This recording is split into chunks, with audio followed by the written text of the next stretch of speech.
Good morning again. This is a patient, a female patient, 23 years old.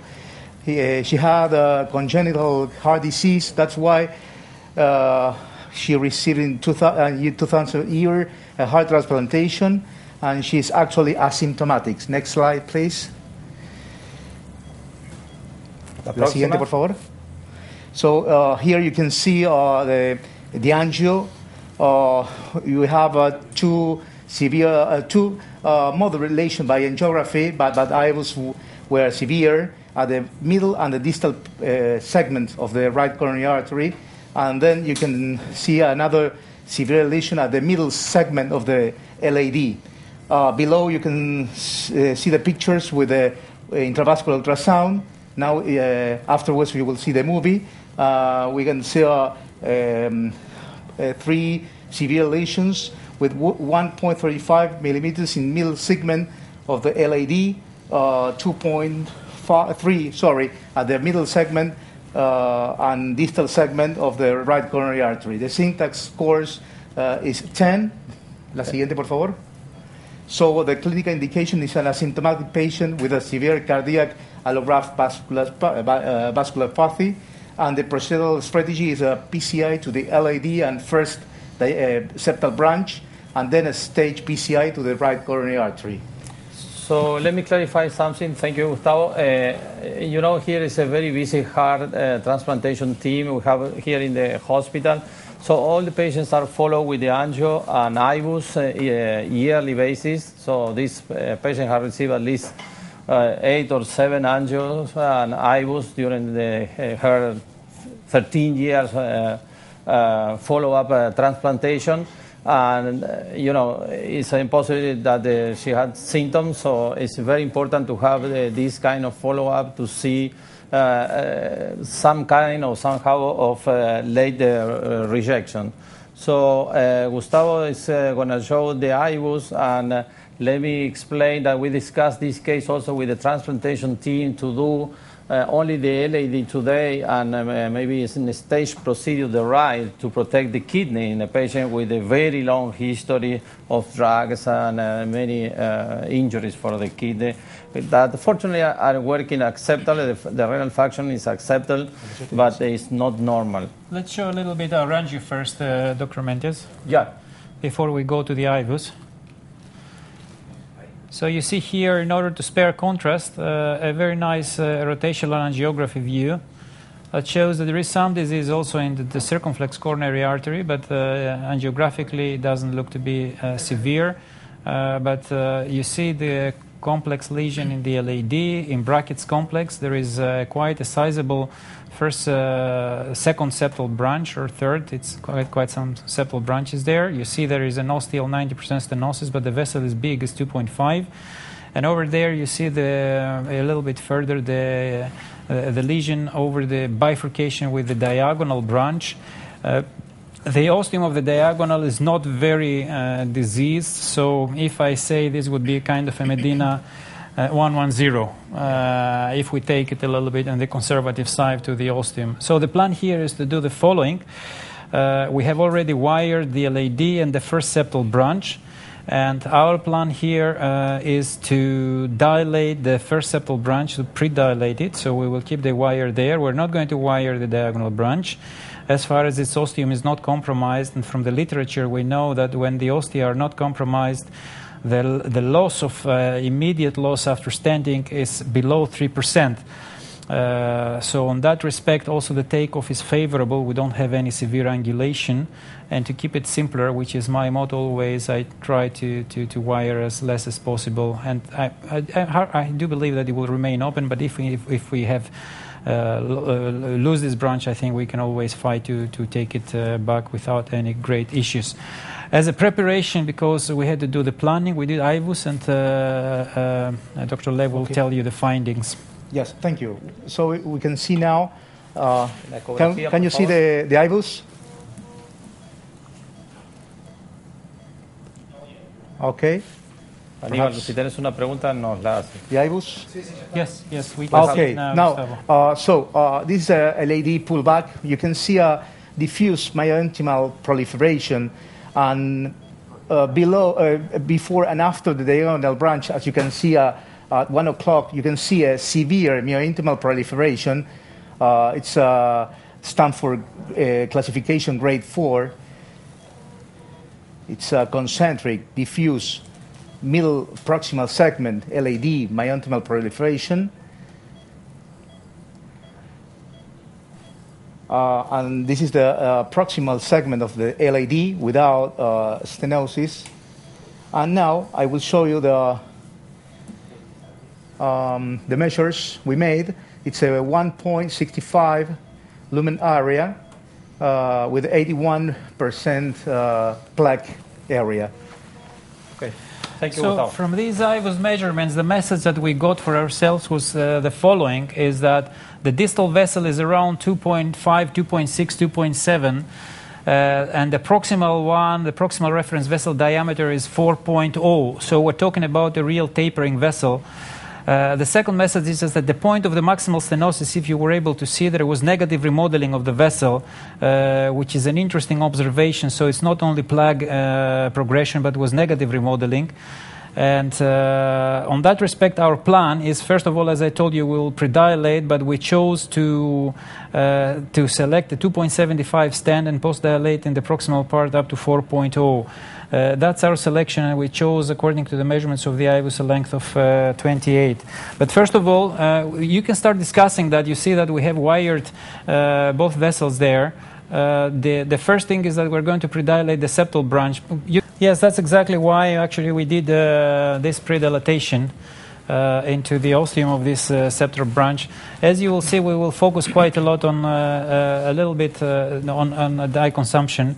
We're not going to post-dilate the branch, so let's take the stand on that. But that was our consideration. We thought that this septal is more important than the diagonal, more than the diagonal branch, and that's why actually we will keep the wire there. It's severely diseased. Its ostium is severely diseased.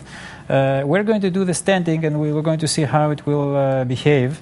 And we will take it from there. We didn't do a film actually for the balloon positioning, but there was an impression, so probably I was in the right place. For the LAD, we're going to do direct stenting. Probably the stent will be occlusive. And what we decided is that we are going to start the stenting just proximal from the ostium of the septal branch, and then wherever it goes distally, because we think that we did a good choice in the measurement.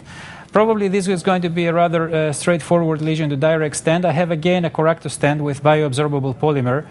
There is absolutely no problem. I think, Oscar, that should be okay over there, but we will make a short film. Just a small injection, just for, oh, sorry, excuse me. I have to close my valve, and there are so many devices. Yes, a little bit of contrast, just a little bit of. I think that should be okay there. Let's make it as a film with very short 2-3 ml of contrast. I think that the stent is okay over there. Eh? Yes. Let's implant then. We will cover the ostium of this septal branch. Yes, please go ahead. Due to the discrepancy, 6, 7, yes, you 8. See there over the diagonal. I think we can keep it there and not very high. We are going to do post-dilatation anyhow. It's not expanded, but I would suggest, because this is a 2.75 balloon, it is certainly under size for the proximal part. So I think we will clearly take it back and hold gyre to higher atmospheres with the same balloon without injuring the proximal LAD.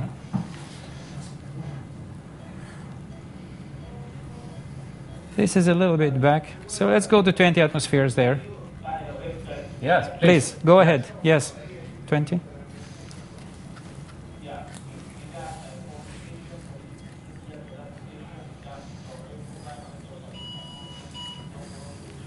Down.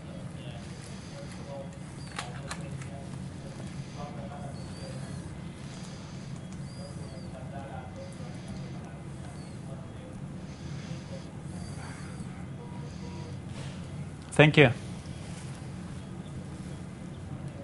Yeah.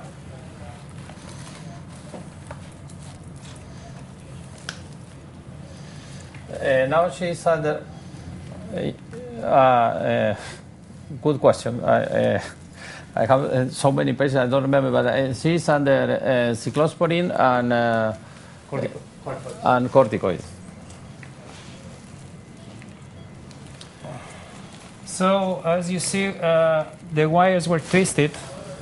And also, I think she's receiving a satuprin. Yes. Let's make a film, Oscar, just to see what we have.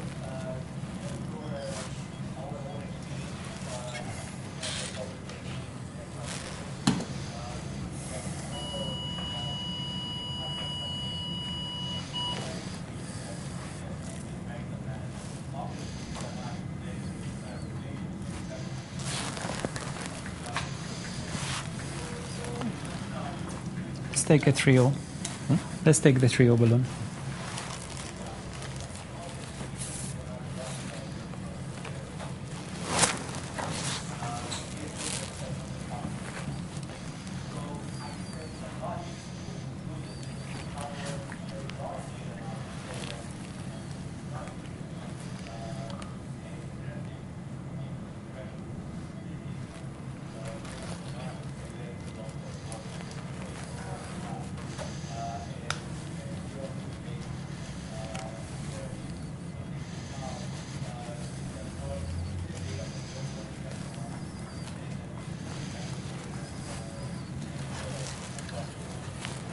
Yeah, I absolutely agree with you. The fact, sorry.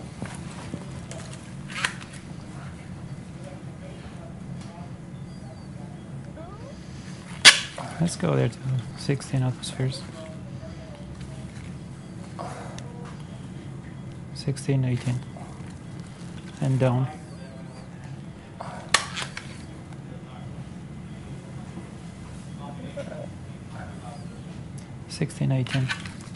That's a good observation. I think she's receiving at least 3 drugs.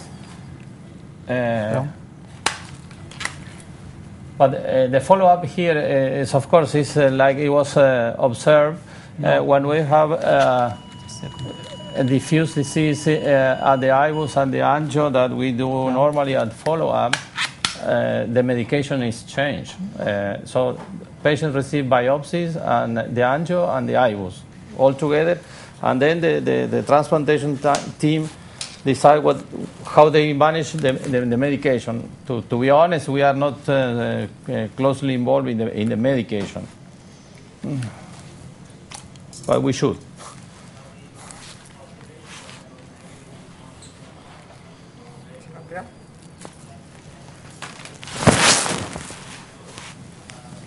Can I have a needle?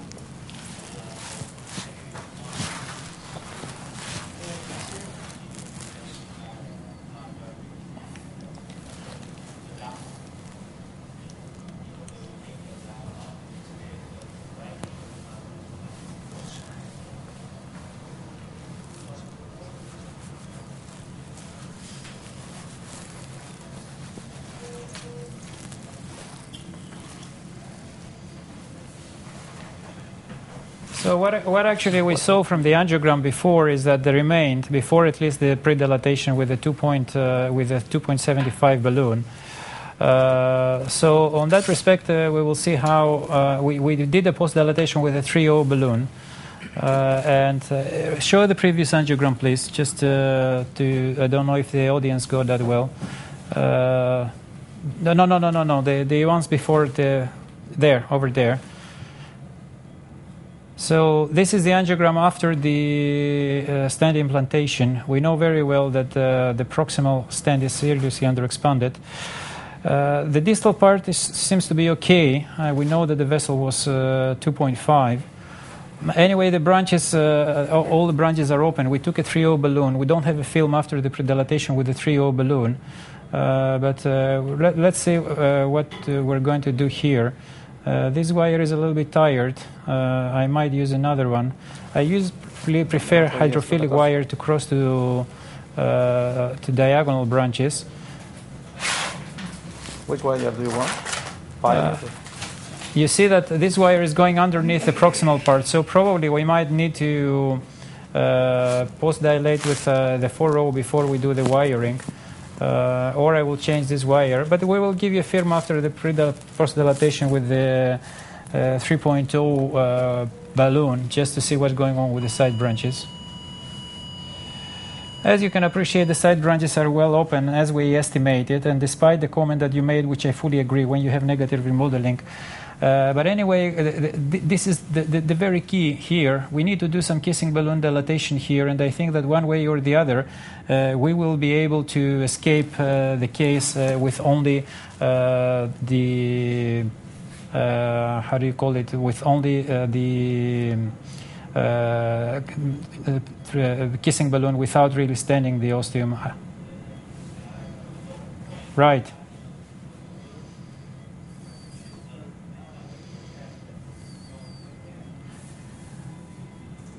Can we see that? Let's see that. I mean, I don't know if I'm in the right place. Probably I am. Let's check that one again. Okay. Well, let's have the wire there. I mean, that at least it went without any big issues. I think we went there okay. Let's review the film because I didn't focus in that. I had the impression that over there was no dissection, but there was rather spasm. We're going to give some nitro. Let's see the last film again, please. Let's give some nitro. I have the feeling that all of this is spasm. We're going to see it now. Because the initial film didn't show that. Nitro. Of course, it might be an occlusive dissection there that it's evolving, but I had the feeling that this was okay. We're going to do an IVUS anyway. I give 200 microns of nitro here.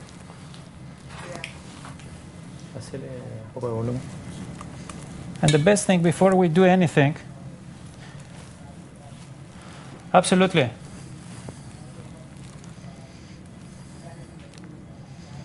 We will do so. I just wanted to make. You see that certainly the spasm is better looking over there because the vessel is changing its diameter. I will not put my hand into swear that there is no dissection over there, but the fact that the lumen diameter is changing is an indication that probably it's kind of a vasoactive vasoreactivity rather than true dissection there limiting the lumen. Otherwise it would have been exchanging, but I think the final solution will be given by IVUS. So let's do an IVUS here to check the vessel how it looks like, because it doesn't matter if it's spasm. If it's a dissection, we're going to see. If it's a spasm, it's going to be resolved by any means. So in that respect, everything seems to be working according to our initial plan. The mid part of the stent is well dilated. We have the diagonal wired, and I wouldn't disagree with you that in the long term, even if we do nothing over there, it will be fine. Simply, I will feel more comfortable post dilating the proximal part of the stent, having the diagonal protected. Because it was severely impinged, but it's not really any diagonal that it will by any means create very big problems to the patient, but it's better to have it wired before the 4.0 post-dilatation. The septal seems to be okay, but we will see how it will be looking like afterwards. So let's see how the IVUS will be looking like down the river. I do have some resistance to advance the IVUS over there, but it's going.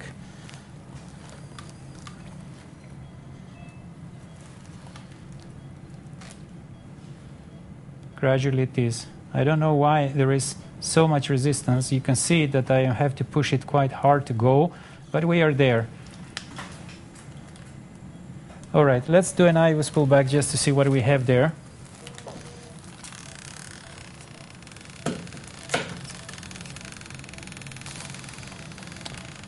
This is an excellent sizing of the stent, and I didn't see any tear. That's an indication that the whole thing, at least the very border of it, was well sized. You see here that the stent might need some more expansion in the middle part. You see the wire also in the diagonal branch at 9 o'clock, and we are seriously underexpanded as we were expecting in the proximal part.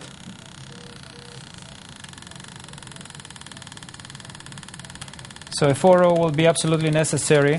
I don't know if you agree with us that we don't have any issues of dissection in the distal edge. What's your impression?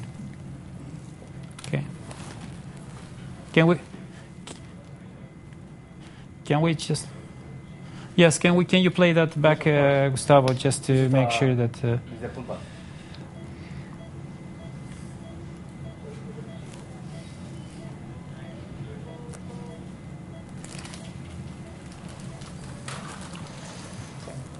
Don't forget that the distal reference segment is 2.75 and the proximal reference is 4.5.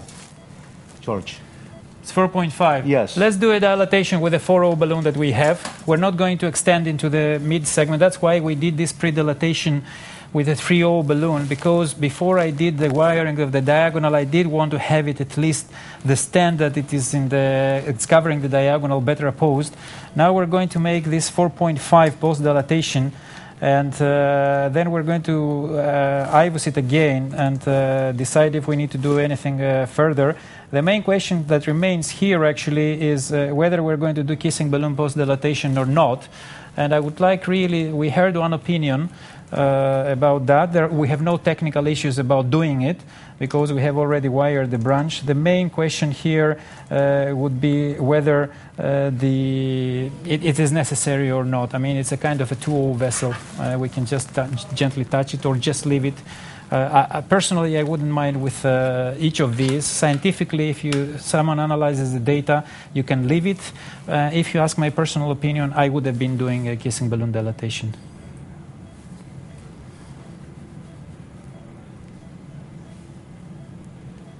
Let's stay over there. I'll just make a short film, Oscar, before we go, just to make sure.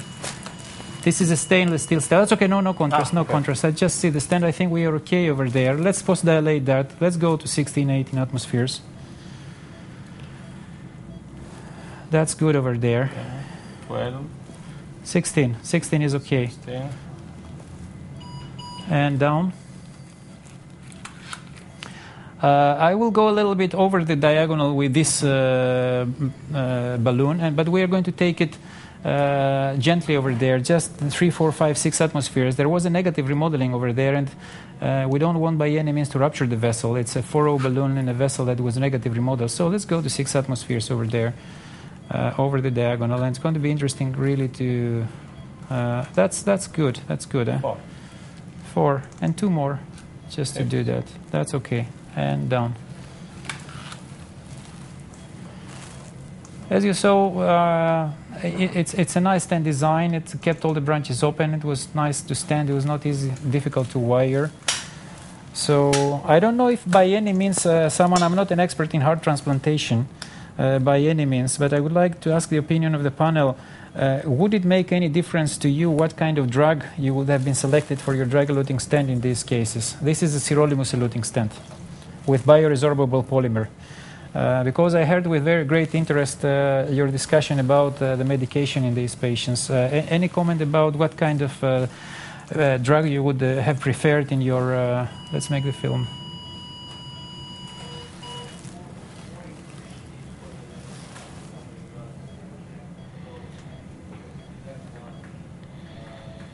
Let's do an IVUS again.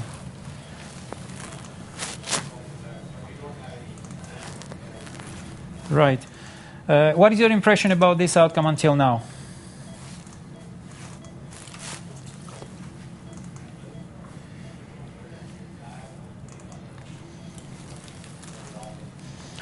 Well, if you allow me some operator's arrogancy, I will spend the one balloon there just for the cosmetic reasons mainly. But as I told you from the beginning, I wouldn't disagree at all if we had to leave it as it is. Timmy 3 flow, small branch, we are okay with that.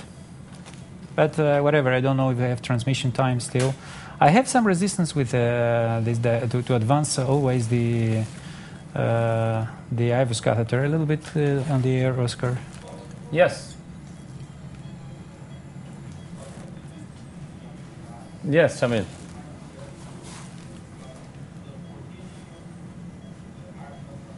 Yes. Let's go down a little bit. Yeah. Let's do that. Sorry. Okay. No. No, only patients with diffuse disease, with ventricular dysfunction, who cannot be, solved by PCI. Those are candidates for retransplantation, but let me tell you, there are very few. Very few. It's more common to have diffuse disease in the LAD. This focal lesion is not so common. Sometimes we have long lesions from the proximal to the middle segment of the LAD, and this is the more common situation we observe. Down. What's your comment about this? Down.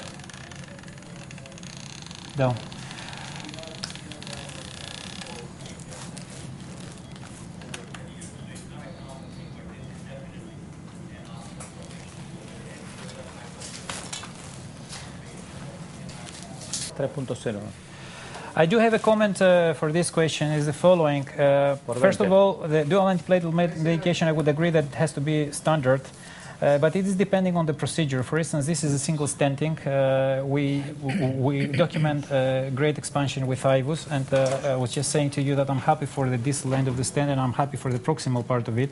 But I'm not happy with the expansion in the mid part around the diagonal, so I'm going to take an intermediate balloon 3.5 to make the dilatation over there, and simultaneously I will do a kissing balloon dilatation.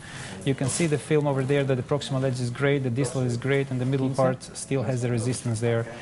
Referring to the double antiplatelet, my comment would be the following, is that if we assure, this is single stent procedure, if we assure great expansion, plus the fact, so technical aspects of that they can lead to stent thrombosis should be eliminated from imaging. The drug has to be, the stent has to be a fourth generation drug-eluting stent by means or third, whatever. So you have to select a stent that it will be with bioabsorbable polymer. I think these stents, they have shown that they have, in the meta-analysis that have been published, far better results referring to the stent thrombosis.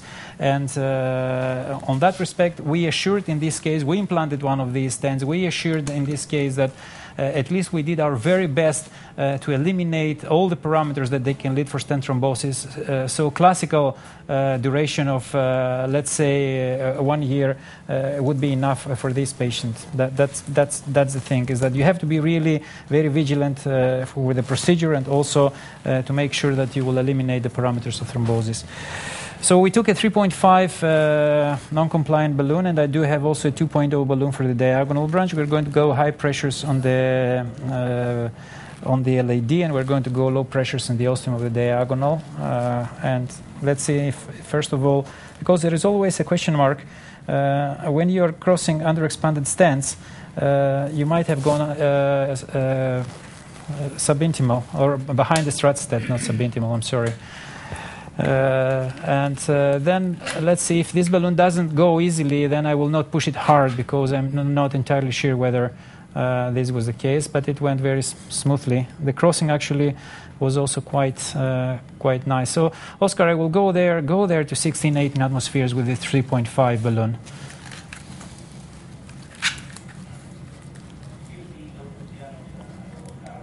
You see there was a small impression in the LAD there. I don't know if you noticed, sorry to interrupt you, but there was an impression. I wasn't happy with the expansion of the stent over there. Down. Sorry, please go ahead.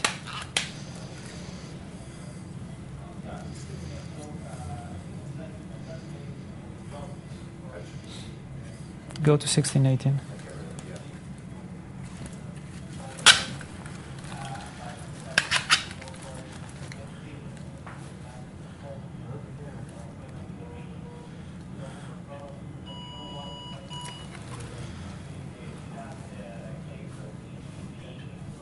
Thank you very much indeed. Thank you. It was a very great pleasure and honor to transmit. And let me for one more time thank Dr. Mendes for his hospitality. Thank you. Thank you to you all.